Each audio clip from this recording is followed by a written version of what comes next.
बिस्मिल्लाहिर्रहमानिर्रहीम। अस्सलाम वालेकुम नाज़रीन, आप यूट्यूब चैनल देख रहे हैं। मैं मोहम्मद मुसैसा नाज़रीन किराम, उम्मीद है कि आप सब खैरियत से होंगे। नस्म एक नया वीडियो के साथ आपकी खिदमत पे हाजिर हूं। साद रिजवी और अनस रिजवी इस वक्त ये दो ऐसे नाम बन चुके हैं कि हर कोई जानना चाहता है ये दोनों कहां पर हैं। और इस वीडियो के अंदर मैं आपको ऐसी अपडेट देने वाला हूं कि आप यकीन करें वो दिल दहला देने वाली अपडेट्स हैं। कुछ 3-4 अपडेट्स हैं तहरीक लब्बैक पाकिस्तान के मुतालिक, अनस रिजवी और साद रिजवी के मुतालिक। सबसे पहले मैं आपको ये बताता चलूं कि जो डॉक्टर उस्मान है आईजी पंजाब, उन्होंने ये बात खुद कह दी है कि मुझे कोट करके ये बात मीडिया के ऊपर बता दो कि ना तो साद रिजवी ना तो अनस रिजवी दोनों हमारे पास नहीं है। एक बात। दूसरी बात कि ये दोनों भाई किसी भी पाकिस्तान की एजेंसी के पास नहीं है। मैं आपको दूसरा दिन है, शायद मैं वो पहला ही भी लगा रहूंगा यूट्यूब के ऊपर, जिसने इस सारे क्रैकडाउन के मुतालिक सबसे पहले वीडियो बनाते हुए आपको इससे आगाह किया।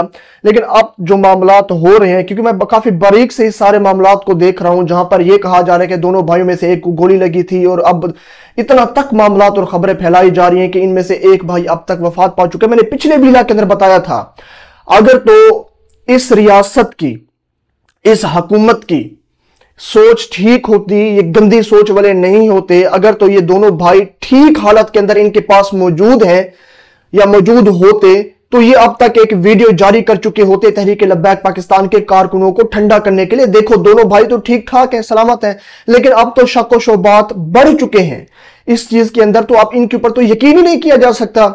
जहां पर टीएलपी के कारकुनान की जानिब से यह कहा गया कि एक को तो गोली लगी है, साद रिजवी साहब को या उनके भाई को, अब तो ये तक खबरें गर्दिश करी कि हालात इतनी तशवीशनाक थी कि एक वफात पा चुके।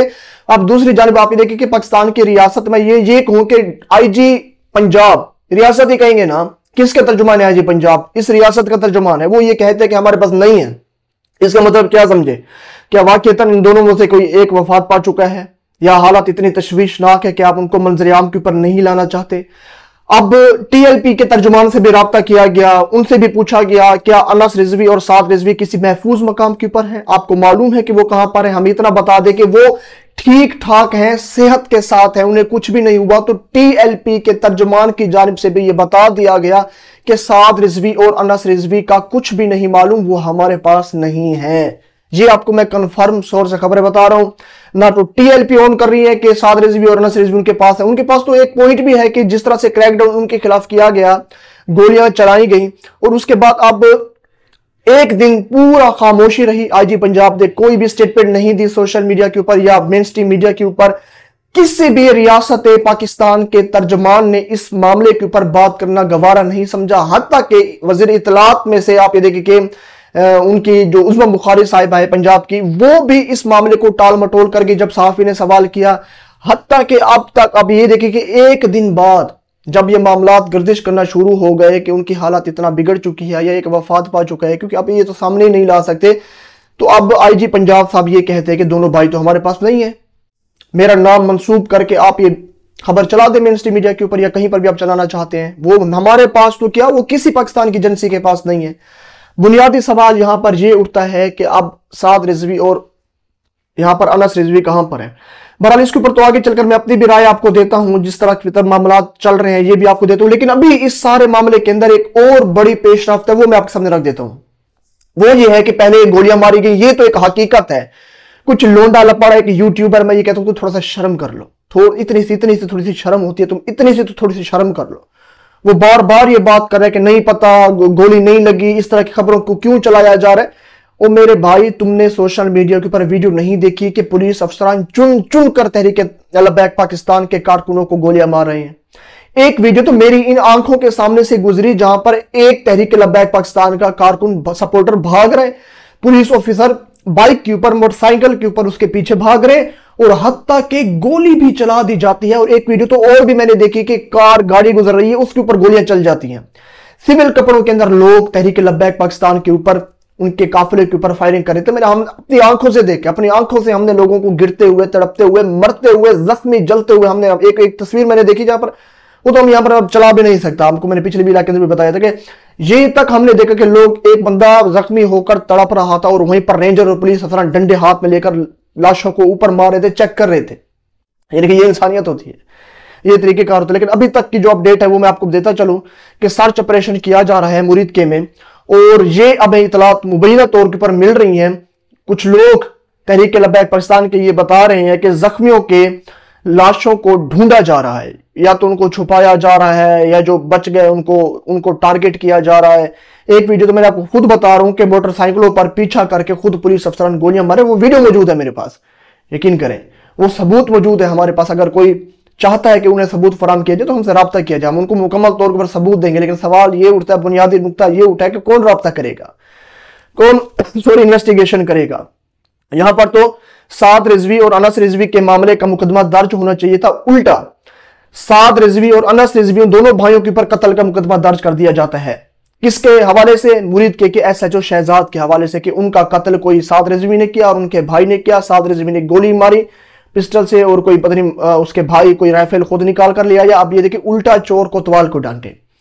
ये देखिए कि कत्ल का मामला जिस तरह की खबरें चल रही हैं इस रियासत के ऊपर दर्ज होना चाहिए था। रियासत खुद ही अब उस SHO को कातिल, जो कि है भी काफी कंट्रोवर्शियल तरीन डेथ है उनकी, जिनके बारे में ये बताया जा रहा है कि वो सिविल कपड़ों के अंदर मौजूद था और वो अपने ही साथियों की गोलियों का शिकार हुआ। और वो कुछ लोग शहीद कह रहे हैं, कुछ लोग ये कह रहे हैं इनको शहीद नहीं कहा जा सकता। कैसा जब एक मुसलमान भाई को कत्ल करने के लिए कोई बंदा बाहर निकला हो, गोलियां चला रहा, जब उसको खुद को ही गोली लग जाए तो वो कैसे शहीद होगा। लेकिन बहरहाल अब उनके कत्ल का मुकदमा साद और अनस के ऊपर डाल दिया गया। लेकिन बुनियादी सवाल ये उठता है, या तो साद रिजवी या अनस रिजवी, इतनी इन लोगों की, दोनों भाइयों की तबीयत खराब है कि इनको अभी मंजर-ए-आम के ऊपर नहीं लाया जाएगा जब तक कि ये मुकम्मल तौर के ऊपर सेहतयाब नहीं हो जाते। क्योंकि जिस तरह के मामला अब चल रहे हैं, तहरीक लब्बैक पाकिस्तान के कारकुनान में इंतशार फैला हुआ है, लोग कस्में उठा उठा कर कह रहे हैं कि हम आपसे इस सारे मामला का बदला जरूर लेंगे। तो अब तक तो इनको सामने आ जाना चाहिए। मैं जो एक बात याद आ गई वो आपके सामने रख देता हूं। इमरान खान साहब को जब गोली लगी थी, आपको याद है ना, उस शख्स को गोली लगने के बाद वो बेचारा अपनी पट्टियां खोल के दिखा रहा था कि देखें मुझे गोली लगी है। ये रियासत उस वक्त मानने से इनकारी थी कि इमरान खान को तो गोली लगी ही नहीं है। यानी कि एक बेचारा गोली खाकर व्हील चेयर पर आ गया, वो अस्पताल चला गया, उसकी टांग की हालत तो उसने सारी दुनिया को दिखा दी। लेकिन वहीं पर ये रियासत मानने को तैयार ही नहीं, हम तो नहीं मानते गोली लगी होगी, हम तो नहीं मानते गोली लगी है। आज भी वही मामलात है। मैं फिर से ये कहता हूं कि समझदारी का मुजाहरा करते हुए ये रियासत, चाहे साद रिजवी साहब MI के पास है या किसी दूसरी खुफिया एजेंसी के पास है, ISI के पास है या किसी पुलिस अफसरान के पास है, क्योंकि इस सारे ऑपरेशन के अंदर मुझे मालूम है कि पुलिस अफसरान को मुकम्मल तौर के ऊपर फ्री हैंड दिया गया। तारीख में हमें नहीं मालूम है 26 नवंबर के कत्लेआम के ऊपर फोर्सेस को, सिक्योरिटी फोर्सेस को खुला तरीन हाथ दे दिया गया था। अब इस मामले के ऊपर तो हद ही कर दी, जिस तरह से सरेआम, ना तो कैमरे का खौफ, ना तो इस चीज का किसी का खौफ कि कल को हमको पकड़ लिया जाएगा। सरेआम सिक्योरिटी फोर्सेस के एहलकार गोलियां मार रहे हैं लोगों को, चलते हुए जा रहे हैं गोली मार दी, मोटरसाइकिल को पीछे भगाकर बाइक के ऊपर गोलियां मार रहे हैं, गाड़ियों के ऊपर गोलियां चला रहे हैं। इस हद तक ढिठाई जुल्म की इंतहा कर दी गई। तो मैं तो अब भी ये कहता हूं कि समझदारी का मुजाहरा यही है। अगर आपके पास साद और अनस दोनों ठीक सेहतयाब की हालत पे मौजूद है, आप इनको मंजर-ए-आम के ऊपर लेकर आ जाएं। और मेरी राय के मुताबिक ये इतनी भी बेवकूफ नहीं है, क्योंकि अब तक अगर ये दोनों भाई ठीक सी बिल्कुल अच्छी हालत के अंदर होते तो ये मंजर-ए-आम के ऊपर ला भी चुके होते। लेकिन जो अब ये इन मामलात को छुपाया जा रहा है कि साद रिजवी साहब गायब हैं, भाई गायब है, ना तो TLP तर्जुमान इस चीज को ऑन करने के लिए तैयार है कि वो कहां पर है, और ना तो रियासत पाकिस्तान इस चीज को मानने के लिए तैयार है कि वो उनके पास है। बहरहाल TLP के तर्जुमान के हवाले से तो मैं ये कह सकता हूँ, क्योंकि उनके खिलाफ जो क्रैकडाउन हुआ और अभी तक हो रहा है, मैंने आपको पहले बता दिया कि लोग भाग भाग कर अपनी जानें बचा रहे हैं। मुरीद की किधर अभी तक सर्च ऑपरेशन जारी है और रात को लाइटें मार मार कर चेक किया जा रहा था जख्मी कहां पर है। तहरीक लब्बैक पाकिस्तान के तर्जुमानों से जो बच्चे उनसे रब्ता किया गया, ये कहा गया कि आपके पास कोई तादाद है कि आपके कितने लोग शहीद हुए, उनके पास तादाद भी नहीं है। इस हद तक शहीद हो चुके हैं लोग। और मैंने आपको पहले भी बताया था कि लोगों को शहीद कर करके जो उनकी लाशें थी, एक की तो लाश तो नाले के अंदर फेंक दी गई, लोगों ने आकर देखा कि एक बंदा पड़ा हुआ है नाले के अंदर, उसको बाद में निकाला गया। लेकिन बहरहाल अभी हमारे सामने और भी विजुअल्स आ रहे हैं, और भी फुटेजेस हमारे पास पहुंच रही हैं, लेकिन वो मैं आपके सामने बिल्कुल भी नहीं रख सकता। ना तो यूट्यूब की पॉलिसी इसको मानेगी, मेरी वीडियो भी उड़ा दी जाएगी और शायद मेरे चैनल को भी इस बहुत बड़ी स्ट्राइक का सामना करना पड़ जाए, क्योंकि वो जो वीडियो फुटेजेस हैं वो नाकाबिल यकीन है। मैं ये कहता हूं वो लोंडा लपाड़ा जो इस वक्त तर्जमान बना हुआ है रियासत पाकिस्तान का, उसको ये वीडियोस दिखाई जाए, उसने खुद भी देख लेंगे। कोई इतना वो छोटा बच्चा नहीं है, उसको नहीं मालूम कि क्या हो रहा है इस मुल्क के अंदर, इस रियासत क्या कर रही है अपने ही लोगों के खिलाफ, सिर्फ इसीलिए कि वो अमेरिकन एम्बेसी के बाहर जाकर थोड़ा सा एहतजाज करना चाहते थे, मतलब प्रोटेस्ट रिकॉर्ड करवाना चाहते थे। और ये तो नहीं करने दिया गया, हत्ता कि रियासत ने अपने ही बच्चों को गोलियों से भून दिया। किसी को सर में गोली लगी, किसी को पेट में लगी, किसी को कमर में लगी, किसी को टांगों में लगी। ये जो फुटेजेस मौजूद हैं, ये यकीन करिए दिल दुखाने वाली फुटेजेस हैं, और ये फुटेजेस कम से कम उन सहाफियों को दिखाई जाए। अच्छा, और अभी तक ये देखें, बेशर्मी की इंतहा, ये देखें कि पाकिस्तान के मेन स्ट्रीम मीडिया में एक टिकर भी नहीं चला। दूसरा दिन है, एक टिकर भी नहीं चलाया गया कि ये मामलात हो चुके हैं, लोगों को गोलियां लग चुकी हैं, लोग दर्द से तड़प रहे हैं, वहां पर तड़प तड़प कर मर चुके हैं, उनको तिब्बी इमदाद देने से रोका गया है। 11-22 को कॉल करने पर उनकी गाड़ियों को रोक दिया जा रहा है। लेकिन बहरहाल इस मामले को यहीं पर रोक देते हैं। इस हवाले से जो अपडेट्स, दूसरा दिन है नाज़रीन, जो मेरे पास छोटी से छोटी अपडेट आ रही है वो मैं आपके सामने रख रहा हूँ। इससे पहले आप चैनल पर नए तो जरूर सब्सक्राइब कर लें, नोटिफिकेशन बेल आइकन पर लाजमी क्लिक करें ताकि मैं मेरी जो अपडेट्स होंगी अगली वीडियो की वो आप तक जल्द से जल्द पहुंच सके। वहीं पर आप अमेरिका की तरफ आ जाएं, डोनाल्ड ट्रंप और शहबाज शरीफ साहब के ऊपर। ट्रंप साहब स्पीच करते हैं, तकरीर करते हैं, जो 20 नुकाती एजेंडे के ऊपर दस्तखत किए गए मुल्कों की जानिब से गजा के अंदर जंग बंदी जो कराई गई। हमारे शहबाज शरीफ साहब वहां पर मौजूद हैं, जहां पर खड़े होकर ट्रंप साहब ये स्पीच करते हैं। बिल्कुल ट्रंप साहब के पीछे ही शहबाज शरीफ साहब खड़े हुए होते हैं। वो ये कहते हैं कि ट्रंप साहब ये कहते हैं शहबाज शरीफ तो यहां पर मौजूद है कि मुझे इनकी खुशी है कि वो यहां पर मौजूद है, लेकिन फील्ड मार्शल जो आसिम मुनीर साहब हैं, मेरे पसंदीदा फील्ड मार्शल यहां नहीं है। यानी कि वो कहते हैं पाकिस्तान के वज़ीर आज़म शहबाज शरीफ यहां मौजूद है, लेकिन मेरे पसंदीदा फील्ड मार्शल यहां नहीं है। ये वही फील्ड मार्शल है जो दीन की बात करता है, जो इस्लाम की बात करता है, जो हाफिज कुरान है, जो कुरान की आयतें सुनाता है, उनके तर्जमे सुनाता है। और आज एक काफिर वही फील्ड मार्शल की तारीफ कर रहा है कि मेरा फेवरेट फील्ड मार्शल यहां पर नहीं है। और शहबाज शरीफ साहब वहां पर सैल्यूट भी करते हैं अपनी स्पीच के बाद, और ये तक कहते हैं कि ट्रंप को कि हम आपको नोबेल पीस प्राइज अवार्ड के लिए दूसरी बार भी नामजद करेंगे। और वो इस तरह से सैल्यूट भी करते हैं ट्रंप को कि आपने कोई लाखों जानें बचाई।